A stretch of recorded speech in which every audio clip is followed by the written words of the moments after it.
Hello friends, welcome to my YouTube channel Priya blogs and kitchen. आशा करो आपनालोक सकलोवे भाले आछे, मैं भाले आछो। আজি শাওন মাহৰ প্ৰথমটো সোমবাৰ হয়। আমাৰ হিন্দু শাস্ত্ৰ মতে শাওন মাহৰ আমি প্ৰতিটো সোমবাৰত শিৱলিংগত পানী ঢালো। এনেও আমি দৈনিক পূজা কৰোঁ। শ্ৰাবণ মাহত শিৱলিংগত পানী ঢালাটো আমাৰ এটি প্ৰথা আছে। সেয়ে মই আমাৰ ওচৰৰ শিৱ মন্দিৰত গৈ শিৱলিংগত পানী গাখীৰ ঢালি আহিলোঁ। এইফালে প্ৰসাদো লৈ আহিছোঁ আৰু সকলোৰে লগত নাম গাই আহিলোঁ। বহুত গৰম পৰিছে বাহিৰত, বহুত বেছি গৰম পৰিছে। ইফালে পুৰা ঘামি গৈছোঁ। মই অকণমান ফ্ৰেছ হৈ লৈ আপোনালোকক কেনেকৈ পূজা কৰিলোঁ গোটেইখিনি ভিডিঅ' দেখাব চেষ্টা কৰিম। আপোনালোকে ভিডিঅ'টো শেষলৈকে চাই থাকিব। মই মন্দিৰ যোৱাৰ আগতে ঘৰৰ পূজাখিনি কৰি ল'লোঁ। বেলপাত, পানী, ফুল এইবিলাক দি যেনেকৈ সদায় পূজা কৰোঁ এইখিনি পূজাও কৰি ল'লোঁ। এইফালে মই মন্দিৰত লৈ যোৱাৰ কাৰণে গাখীৰ, ফুল, বেলপাত, চাকি, ধূপকাঠি এইবিলাক ৰেডি কৰি লৈছোঁ আৰু ডাঙৰ ঘট এটা লৈছোঁ, তাতে পানী ভৰাই পানী ঢালিম। মই মন্দিৰ আহি পালোঁ। হাতত পূজাৰ সামগ্ৰীখিনি থকাৰ বাবে মন্দিৰ অহাৰ ভিডিঅ'খিনি কৰিব পৰা নাছিলোঁ। মন্দিৰৰ ভিতৰত সোমাইয়ে ইমান ভাল লাগিছে, কি ক'ম আৰু আপোনালোকৰো চাগে মন্দিৰৰ ভিতৰত সোমাই এইটো ফিল হয়। মই মোৰ পূজাখিনি কৰি ল'লোঁ। পানী গাখীৰখিনি ঢালি ল'লোঁ, ফুল বেলপাতখিনি দিলোঁ, লগতে ধূপ চাকিখিনি জ্বলাই দিলোঁ, সেৱা কৰিলোঁ। এয়া মন্দিৰৰ ভিতৰত এটা আহঁত গছ আছে। আহঁত গছৰ লগতে শিৱলিংগ আছে। আমি তাতে পানী গাখীৰ ঢালোঁ, লগতে পূজা কৰোঁ আৰু সেৱা কৰিলোঁ। এয়া মন্দিৰৰ ভিতৰত গণেশ বাবা, মহাদেৱ আৰু নটৰাজৰ মূৰ্তি আছে। এইখিনিতো পূজা দিয়া হয়। আমি গণেশ বাবাক প্ৰথম পূজনীয় দেৱতা বুলি জানো। সকলোৱে ৰাতিপুৱাৰ পৰাই ধুনীয়াকৈ পূজা দি আছে। ইফালে নাম কীৰ্তনৰ কাৰণে যা যোগাৰ কৰি আছে। অলপ দেৰিকৈ নাম কীৰ্তন হ'ব, আমিও নাম গাম। মই নাম গোৱা ভিডিঅ'খিনি নকৰিলোঁ কাৰণ মন্দিৰ বহুত ভিৰ হৈ আছিল, চবে পূজা সেৱা কৰি আছিল, সেইকাৰণে মই ভিডিঅ'খিনি কৰিব পৰা নাছিলোঁ। এইফালে নাম কীৰ্তন হৈ গৈছে।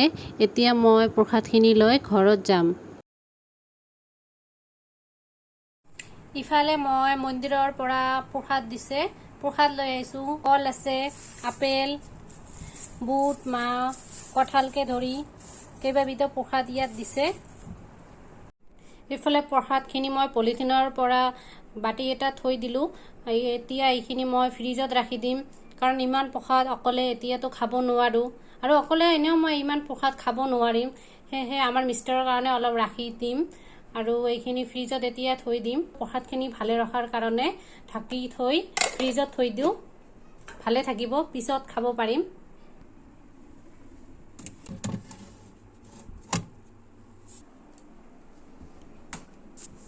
মন্দিৰত যিহেতু শাৰী পিন্ধি গৈছোঁ, শাৰীখন এতিয়া ধুই দিম।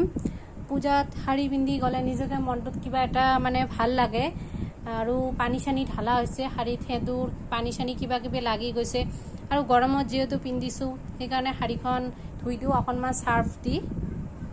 মই শাৰীখন ধুই দিলোঁ, লগতে নিজেও ফ্ৰেছ হৈ লৈছোঁ। এতিয়া ভাবিছোঁ ভাত বনাম। শ্ৰাবণ মাহৰ প্ৰথমটো সোমবাৰ হয় যিহেতু, সেয়ে ভাবিছোঁ আজি মই বইল ভাত বনাম আলু পিটিকা দি। আৰু ইফালে মই ভাতটো বনাই লওঁ। আজি পূজা দি আহি মনটোত বহুত এটা ভাল লাগি আছে, কিবা এটা মনত পজিটিভ এনাৰ্জি আহি আছে। এনেও কি হয়, এইটো টাইমত ভোক লাগি যায়, কিন্তু আজি প্ৰায় 1:30 মান বাজি আছে, তথাপিও ইমান এটা ভোক লগা নাই। নিজে নিজে বডিত এটা এনাৰ্জি পাই আছোঁ। আৰু এনেও মন্দিৰত গ'লে বা ভগৱানৰ নামত আমি যিদিনা উপবাস থাকোঁ সিদিনা আমাৰ এনেও ভোক নালাগে। মোৰ ক্ষেত্ৰত মই এইটো পাই আছোঁ। আৰু আমাৰ ডাঙৰসকলে কয় যে সোমবাৰৰ দিনা বা শ্ৰাবণ মাহত আমি যদি আমাৰ মনৰ পৰা যদি আমি শিৱলিংগত পানী, বেলপাত, গাখীৰ এইবিলাক ঢালি সেৱা কৰোঁ ভগৱানক, তেতিয়াহ'লে আমাৰ মনোকামনা পূৰ্ণ হয় বুলি এনেকৈ ডাঙৰসকলে কৈ আহিছে। আৰু মই মোৰ নিজৰ ক্ষেত্ৰত এইটো গম পাই আহিছোঁ। এইফালে মই খিৰিকী কেইখনো মেলি দিওঁ আৰু ঘৰৰ কিছুমান সৰু সুৰা কাম আছে, এইখিনি কৰি লওঁ। ইফালে ভাতখিনিও বনাই লওঁ।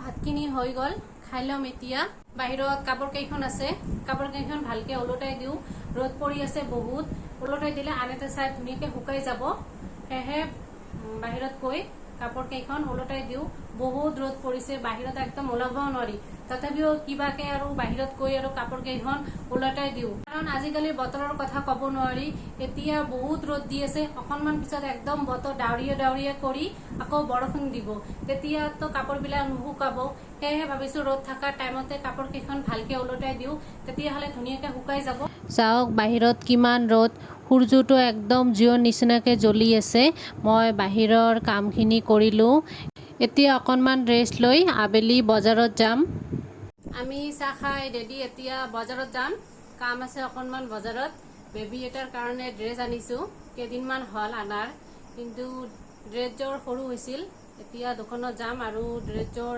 এক্সচেঞ্জ কৰি ল'ম বজাৰত কিন্তু দোকানখন ইদিনা বন্ধ আছিল সেইকাৰণে আজি ভাবিলো যদি পাওঁ দোকানখন খোলা থাকে তেতিয়াহ'লে ড্ৰেছযোৰ এক্সচেঞ্জ কৰাই ডাঙৰ লৈ আহিম আমি বজাৰৰ পৰা আহিলো ড্ৰেছটো আজি এক্সচেঞ্জ কৰাব নোৱাৰিলো দোকানখন বন্ধ আছিল ওচৰৰ দোকান এখনৰ পৰা সুধিলো তেখেতে ফোন নম্বৰটো দিলে দোকানীজনৰ তাৰপিছত দোকানীজনক আমি ফোন কৰিলো ফোন কৰি সুধিলো দোকান কিয় বন্ধ আছিল কাৰণ ইয়াৰ আগতে 2-3 দিন মান আমি কৈছো এনেকে ঘূৰি অহা হৈছে তেখেতক কলো তেখেতে কৈছে তেখেতৰ হেনো খুৰী ঢুকাইছে সেইকাৰণে দোকানখন বন্ধ ৰাখিছে কালি দুপৰীয়া মানত যাব দিছে হয়তো কালি দুপৰীয়া মিষ্টাৰে গৈ ড্ৰেছযোৰ এক্সচেঞ্জ কৰি লৈ আহিব তো আজিৰ ব্লগটো ইমানেই যদি আপোনালোকক ভিডিঅ'টো চাই ভাল লাগে লাইক শ্বেয়াৰ আৰু সাবস্ক্ৰাইব কৰিব আগন্তুক নতুন ভিডিঅ' পোৱাৰ কাৰণে কমেন্ট কৰিব আজিৰ কাৰণে বাই বাই